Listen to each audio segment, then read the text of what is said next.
आज का जो हमारा मेन टॉपिक है that is just introduction of electromagnetic induction. बड़ा ही अच्छा टॉपिक है और पिछले लेक्चर में मैं आपको वो 4 बातें बता चुका हूं जिसमें तीसरे नंबर पे ईएमआई आता है कि किस तरह ई प्रोड्यूस होता है, किस तरह बी प्रोड्यूस होता है। उसी चीज की पहली बात, ये ईएमआई तो हमने सुबह पढ़ा था, बट इस ईएमआई को डिस्कवर किसने किया था? ईएमआई का डिस्कवरर कौन है? तो इंडिपेंडेंटली दो बार इसकी डिस्कवरी हुई।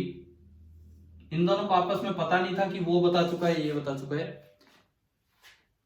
इंग्लैंड, एक तो इसके बारे में पता लगा इंग्लैंड में और एक बार पता लगा यूएसए में। दो अलग अलग कंट्रीज में सेम फिनोमेना डिस्कवर हुआ, इंग्लैंड में और यूएसए में। इंग्लैंड में इसकी डिस्कवरी की थी फेराडे ने, उनको ज्यादा श्रेय जाता है, उनके एक्सपेरिमेंट ज्यादा नॉन है। लेकिन यूएसए में इसकी डिस्कवरी की थी हेनरी ने। ये दो अलग अलग डिस्कवरर हैं, दो अलग अलग साइंटिस्ट थे जिन्होंने इनके बारे में बताया था। ये तो माइकल फेराडे, ये जोसेफ हेनरी, ये इनके नाम थे, Michael Faraday and Joseph Henry. अब देखो क्या डिस्कवरी थी, किस तरह से ये चीज आगे बढ़ी।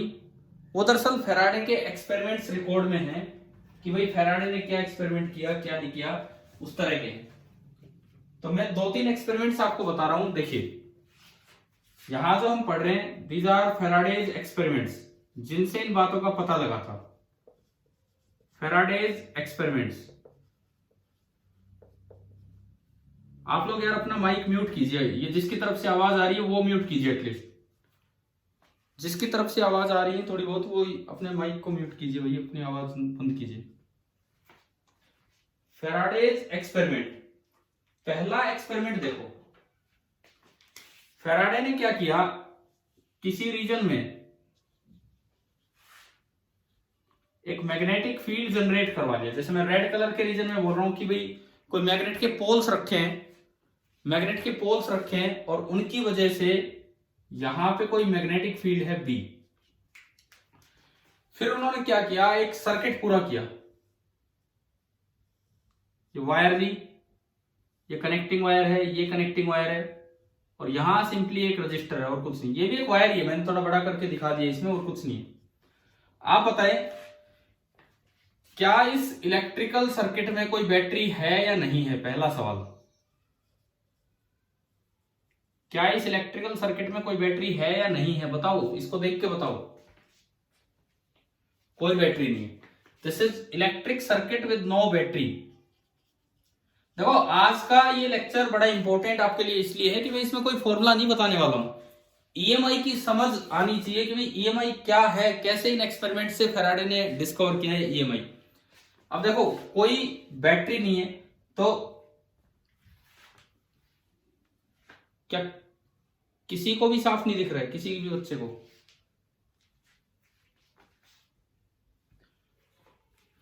तो देखो यार, अब ये तो ना कहीं कहीं जैसे नेट की प्रॉब्लम हो सकती है। अगर मेरे पास नेट की प्रॉब्लम हो तो किसी को भी नहीं दिखेगा, आपकी कनेक्टिविटी खराब होगी तो आपको ही नहीं दिखेगा, बस ये है। कोई नहीं, अभी चलने दो। अगर किसी को कोई दिक्कत आए तो ये वीडियो लेक्चर भी अभी मैं इसके बाद डाल दूंगा, उसमें देख लेना अगर कोई दिक्कत आती है तो। पहले चलने दो इस काम को। ये इसमें कोई बैटरी नहीं है, मतलब इसमें कोई करंट फ्लो नहीं करना चाहिए। लेकिन यूं पाया गया कि जब मैं इस सर्किट को उधर की तरफ मूव करवाता हूं, राइट की तरफ मैं इसको मूव करवा रहा हूं, इस सर्किट को जब मैं राइट की तरफ मूव करवा रहा था, मूव टुवर्ड्स राइट, सपोज कीजिए ये जो इलाका रेड कलर का दिखा है इसमें क्रॉस्ड मैग्नेटिक फील्ड, मतलब अंदर की तरफ।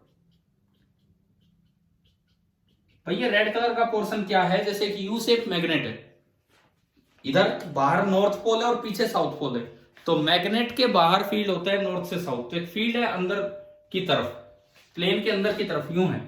और मैंने इस सर्किट को राइट की तरफ मूव करना जैसे ही स्टार्ट किया, इसमें एक गैल्वेनोमीटर लगा दिया जो यूं दिखाए कि क्या कोई करंट तो फ्लो कर रहा है कि नहीं कर रहा है। ये जीरो लेवल है, बिल्कुल बीच में जीरो लेवल है गैल्वेनोमीटर का।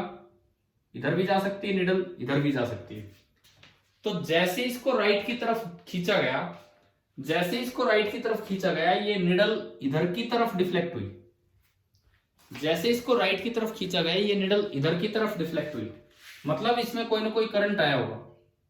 बिना बैटरी इसमें करंट आ गया, बिना बैटरी इसमें करंट आ गया। करंट तो तब आता है जब कोई इलेक्ट्रिक फील्ड हो, वो इलेक्ट्रॉन पे फोर्स लगाएगा, लेकिन यहां तो बिना बैटरी लगाए ही इस पे करंट आ रहा था। तो अब इसकी क्या एक्सप्लेनेशन दी फैराडे ने, वो सुनो। फैराडेज एक्सप्लेनेशन क्या थी, अब वो सुनिए। एक्सप्लेनेशन तो स्टार्ट ही नहीं किया, वापिस कहां से बताऊं, दोबारा बता, अभी पहली बार बता रहा हूं मैं एक्सप्लेनेशन। देखिए सुनिए, हुआ क्या वो सुने, एक्सप्लेनेशन बाद में आएगी, पहले हुआ क्या वो सुने। जैसे आपने इस लूप को राइट की तरफ खींचा, बिना बैटरी के भी लूप में करंट फ्लो कर जाता है। जैसे लूप को राइट की तरफ खींचा तो बिना बैटरी के भी लूप में करंट फ्लो कर जाएगा। तो फैराडे ने इस चीज को कैसे एक्सप्लेन किया, फैराडे ने कहा कि ये मेटल की वायर है, ये मेटल की वायर है और इसके अंदर है इलेक्ट्रॉन। मेटल की वायर है और इसके अंदर है इलेक्ट्रॉन। जैसे आप वायर को मान लो उधर लेके जा रहे हो विद स्पीड v, तो ये भी तो लूप का ही पार्ट है। ये जो वायर है, ये जो वायर है, अगर मैं इसे नाम दूं PQ, तो PQ is also part of the loop. तो अगर ये बाकी हिस्सा राइट की तरफ जा रहा है तो PQ पार्ट भी राइट की तरफ जाएगा। तो PQ में जो इलेक्ट्रॉन है वो भी राइट की तरफ जा रहा है with speed v। Magnetic field में अगर कोई चार्ज चलेगा तो हम लोरेंट्ज फोर्स पढ़ चुके हैं उस पर। मैग्नेटिक फील्ड में अगर कोई चार्ज चलेगा तो क्या हम लोरेंट्ज फोर्स पढ़ चुके हैं कि नहीं, ठीक है। तो बताओ, आप बताओ, इस पे, इस इलेक्ट्रॉन पे लोरेंट्ज फोर्स किधर लगेगा, Q into V cross B करके, Q into V cross B करके। पहले वी क्रॉस बी बताओ, वी क्रॉस बी किधर आ रहा है, V आगे B अंदर, V क्रॉस B किधर आ रहा है बोले, अपवार्ड, अपवार्ड आ रहा है। अब क्यू नेगेटिव है, इलेक्ट्रॉन पे चार्ज नेगेटिव है, तो Q into V cross B किधर होगा, डाउनवर्ड। इलेक्ट्रॉन पे फोर्स नीचे लगेगा तो इलेक्ट्रॉन किधर चलेगा, ये ऊपर किसने बोल दिया, अगर फोर्स नीचे लगेगा तो ऊपर कैसे चलेगा भाई, यूं थोड़ी, नेगेटिव चार्ज है तो ऊपर चला दो। इलेक्ट्रॉन नीचे चल पड़ा, इलेक्ट्रॉन नीचे चल पड़ा, अब नेगेटिव चार्ज नीचे चला तो करंट किधर होगा, ऊपर। और करंट ऊपर होगा तो ये देखो, ये वायर में करंट यूं आया और तभी ये उधर की तरफ डिफ्लेक्ट हुई। तो आप बताओ पहला एक्सपेरिमेंट मैग्नेटिक फोर्स से एक्सप्लेन हो गया कि नहीं। पहला जो एक्सपेरिमेंट था फैराडे का, this is explained by Lorentz magnetic force. कोई ईएमआई जैसी चीज की जरूरत ही नहीं पड़ी, कोई ईएमआई जैसी चीज की जरूरत ही नहीं पड़ी। ईएमआई का तो मतलब मैंने आज सुबह बताया था कि अगर मैग्नेटिक फील्ड चेंज हो तो उससे इलेक्ट्रिक फील्ड इंड्यूस होता है। यहां ऐसा कुछ नहीं हुआ, मैग्नेटिक फील्ड फिक्स था और आप इसको लेके जा रहे थे और ये हो गया। फिर फैराडे ने दूसरा एक्सपेरिमेंट किया।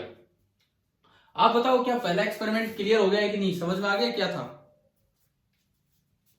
ठीक है। फिर फैराडे ने दूसरा एक्सपेरिमेंट किया और अब देखो इस बार क्या हुआ, क्या ये दोबारा समझना है क्या ये वाला।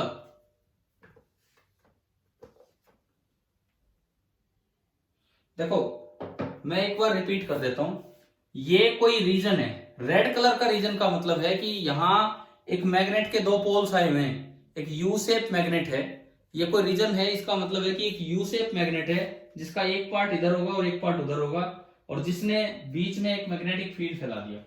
कोई भी किसी भी तरह का पोर्शन है, देखो जैसे मान लो ये इस तरह का पार्ट है, ये कोई भी एक यू शेप मैग्नेट है, ये कोई भी एक यू शेप मैग्नेट है इसी तरह का, और इसके दो पोल्स हैं, एक नॉर्थ पोल एक साउथ।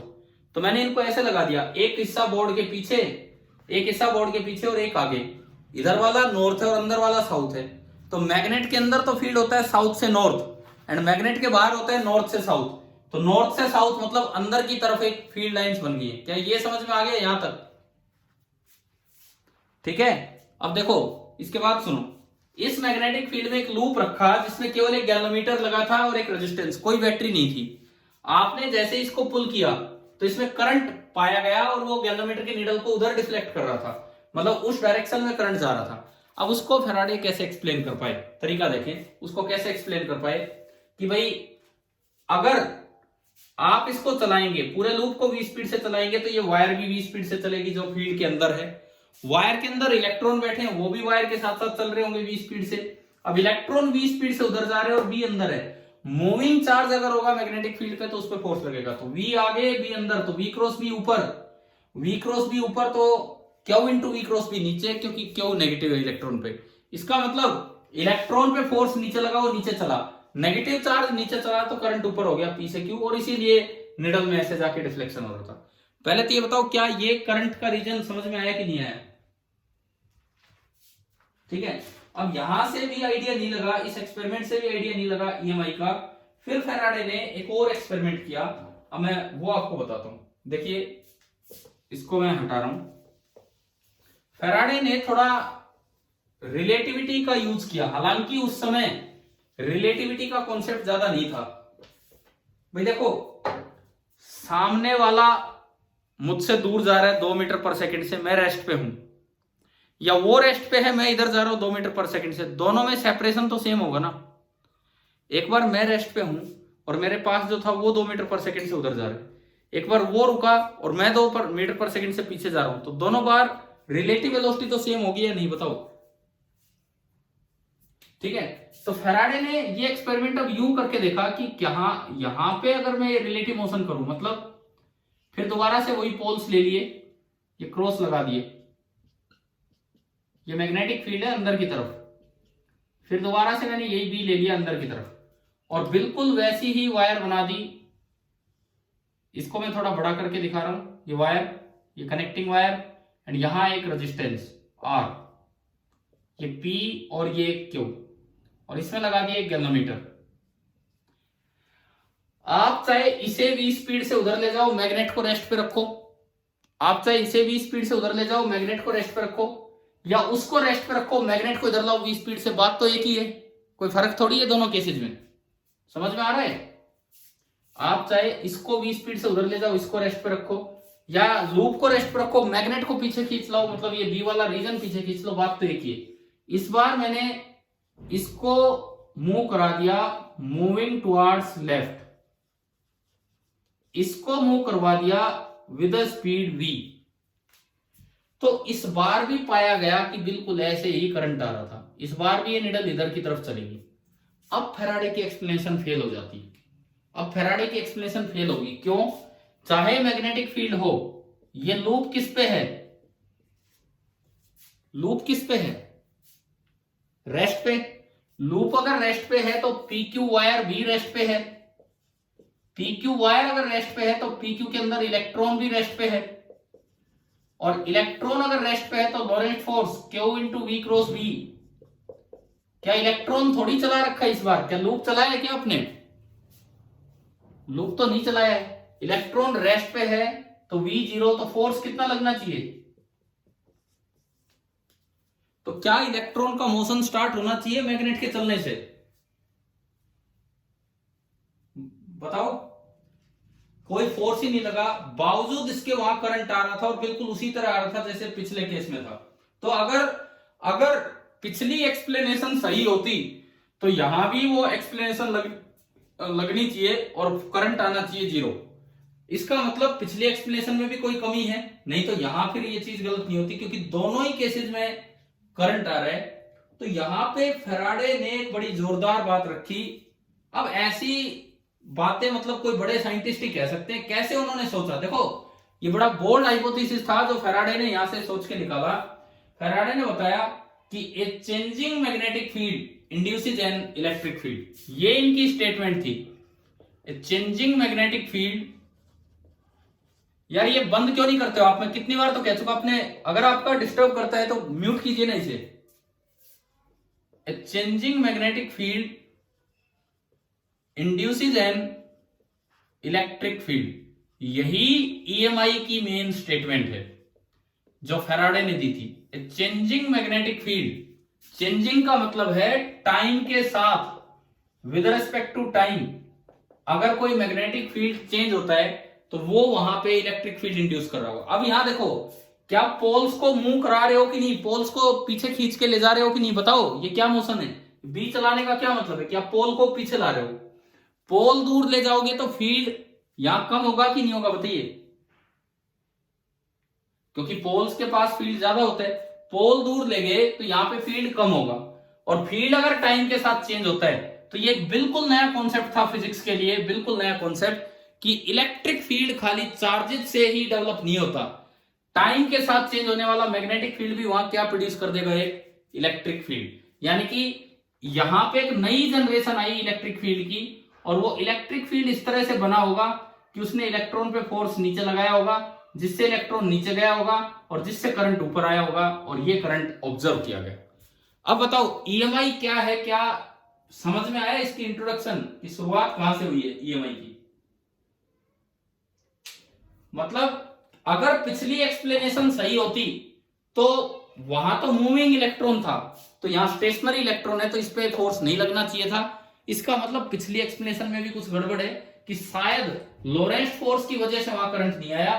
दोनों जगह पे एक नई बात आ गई है कि कहीं भी अगर मैग्नेटिक फील्ड टाइम के साथ चेंज होगा, एक नया कॉन्सेप्ट फिजिक्स को मिला, तो वो प्रोड्यूस कर देगा इलेक्ट्रिक फील्ड। मैंने पिछले लेक्चर में 4 बातें लिखी थी आपके लिए, 4 बातें। पहली बात, स्टैटिक चार्ज क्या प्रोड्यूस करता है, स्टैटिक चार्ज इलेक्ट्रिक फील्ड। दूसरी बात, मूविंग चार्ज मतलब जो करंट कैरिंग वायर होती है वो क्या प्रोड्यूस करते हैं, मैग्नेटिक फील्ड। अब तीसरी बात, टाइम के साथ चेंज होने वाला मैग्नेटिक फील्ड क्या प्रोड्यूस कर देगा, इलेक्ट्रिक फील्ड। और एक ऐसी चौथी स्टेटमेंट याद रखो, बाई चांस कहीं एनटीएससी टाइप एग्जाम में पूछ ले, बाकी 12th में डिटेल में आएगी, कि जिस तरह टाइम के साथ चेंज होने वाला magnetic field electric field produce करता है, बिल्कुल उसी तरह टाइम के साथ चेंज होने वाला इलेक्ट्रिक फील्ड क्या इंड्यूस कर देगा, आपका मैग्नेटिक फील्ड। ठीक है, तो ये तो था इसकी बेसिक स्टार्टिंग, इसकी इंट्रोडक्शन। फिर इन्होंने एक और चीज करके देखी, एक और एक्सपेरिमेंट मैं आपको यही बताता हूं, तीसरा एक्सपेरिमेंट बता रहा हूं फैराडे का। देखिए फैराडे ने क्या किया, इस बार हॉर्सशू मैग्नेट ना लेके इलेक्ट्रोमैग्नेट ले लिया, हॉर्सशू मैग्नेट ना लेके इलेक्ट्रोमैग्नेट ले लिया, और इलेक्ट्रोमैग्नेट से ये फील्ड प्रोड्यूस कर दिया। इलेक्ट्रोमैग्नेट मतलब जैसे सोलेनोइड वगैरह का फील्ड। क्या रिपीट करूं, कहां से ये नया तीसरा एक्सपेरिमेंट स्टार्ट कर रहे हैं, कौन सी चीज रिपीट करूं बताओ।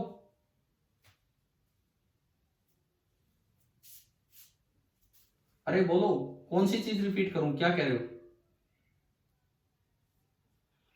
देख लीजिए, तो इधर सुने, इसमें फिर से वही चीज ली, उसी तरह का सर्किट लिया, ये कोई रेजिस्टेंस है, लेकिन दिस इज द, ये जो मैं यहां दिखा रहा हूं, this is the magnetic field produced by an electromagnet. Electromagnet का मतलब है कि जहां करंट फ्लो करने से मैग्नेटिक फील्ड आया हो, तो आप इसकी स्ट्रेंथ को कम ज्यादा कर सकते हैं। मैंने ये कहा यार, आप अपना माइक म्यूट कीजिए भाई, अगर आपकी तरफ से आवाज आ रही है, आपको पता होगा किसकी तरफ से आवाज आ रही है, आप म्यूट कीजिए इसे। देखिए, magnetic field produced by an electromagnet, electromagnet का मतलब है कि एक करंट कैरिंग सोलेनोइड ले लिया, कुछ भी ले लिया। अब सपोज कीजिए इलेक्ट्रोमैग्नेट में आप करंट को डिक्रीज कर रहे हैं, current is decreasing with time. आपने कुछ ऐसा अरेंजमेंट कर दिया बैटरी की मदद से कि वो जो उसमें करंट है वो टाइम के साथ डिक्रीज हो रहा हो, यहां गैल्वेनोमीटर लगाया। जैसे ही आप इसमें करंट को डिक्रीज करते हैं, ना तो आप इसको चला रहे हैं, ये भी रेस्ट पे है, ना आप इसको चला रहे हैं फील्ड के पोल्स को, ये भी रेस्ट पे है। बावजूद इसके इस बार देखा गया कि अगेन एक करंट आया और उसने इसमें यू डिफ्लेक्ट करवा दिया। अगर मैं इलेक्ट्रोमैग्नेट में करंट को डिक्रीज करता हूं टाइम के साथ, तो बताओ मैग्नेटिक फील्ड कम होगा या ज्यादा होगा, बताइए। अगर हाँ, कम होगा। मैग्नेटिक फील्ड कम होना भी उसी का मतलब था जैसे कि आप लूप को दूर ले गए या पोल्स को दूर ले गए। देखो, तीनों एक्सपेरिमेंट से एक बात पता लगी, तीनों एक्सपेरिमेंट से एक बात पता लगी, चाहे आप लूप को फील्ड से दूर ले जाओ, चाहे आप फील्ड को लूप से दूर ले जाओ, और चाहे आप फील्ड को कम कर दो, तीनों का एक ही रिजल्ट है कि इलेक्ट्रिक फील्ड बनेगा और उस इलेक्ट्रिक फील्ड से एक डायरेक्शन में ही करंट आ रहा होगा, तीनों में उधर करंट गया। फिर फैराडे ने फिर से तीनों एक्सपेरिमेंट किए लेकिन अपोजिट डायरेक्शन में। पहली बार वो लूप को इधर चला के लाया तो फील्ड की डायरेक्शन पाई गई कि यूं उल्टी होगी। दूसरी बार वो पोल्स को और पास लेके गया तो फील्ड बढ़ा, उससे भी डायरेक्शन यही आई करंट की। और तीसरी बार इलेक्ट्रोमैग्नेट में करंट को बढ़ाया गया, उससे भी करंट, उससे भी फील्ड बढ़ा, तो अगेन तीनों बार करंट एक ही डायरेक्शन में आया। तो यहां से कुछ कुछ झलक फैराडे को मिली कि इतने एक्सपेरिमेंट्स करने के बाद उसे पता लगा कि भाई ये तो कुछ ऐसा हो रहा है कि अगर मैं फील्ड को बढ़ाऊं या लूप को फील्ड के पास लाऊं तो करंट एक डायरेक्शन में जा रहा है, अगर मैं फील्ड को कम करूं या लूप को फील्ड से दूर ले जाऊं तो करंट एक ही डायरेक्शन में जा रहा है। तीन तरीके से वो काम किया, तीन तरीके से ये काम किया, और इतना करने के बाद इन्होंने ये निष्कर्ष निकाला जो एक फिजिक्स का बहुत बड़ा रिजल्ट है कि changing magnetic field induces an electric field. अब आप बताओ क्या यहां तक आपको ईएमआई क्या है समझ में आया कि नहीं आया? हाँ जी बोलिए, क्लियर है सभी को?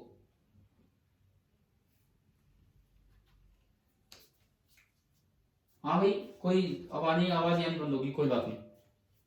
तीनों लॉज आपको क्लियर हो गए होंगे, तीनों रूल से जो एक लॉ बना है वो। अब देखो, अब मैं बात करता हूं डायरेक्शन की। हाँ जी, क्या कह रहे हो?